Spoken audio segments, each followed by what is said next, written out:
Okay, this was the day after my conviction in the Ada Paper rape conviction by Christy Murray. Ada. Matthew L. Thompson was convicted of first-degree rape and given a 15-year sentence in Pontotoc County District Court Wednesday. He was acquitted of a sodomy crime against nature charge. Thompson was arrested following an investigation into the alleged rape of a 27-year-old woman on March 17, 1991. After hearing testimony for 3 days, the jury returned the verdict after 3 hours of deliberation. According to Assistant District Attorney Chris Ross, the prosecution had a strong case.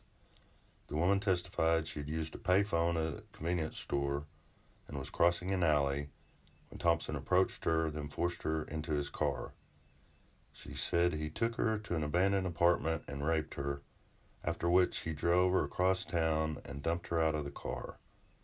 Although Thompson did not testify, audio and videotapes of his discussions with police were heard during the trial.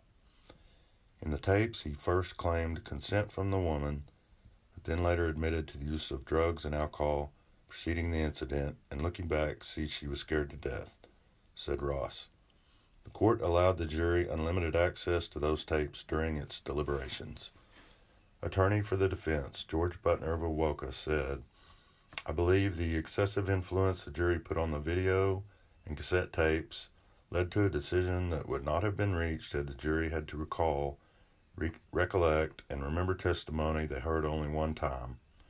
Had the situation not been handled in that way, I think they would have found Matt Thompson innocent, and we do still maintain Matt's innocence.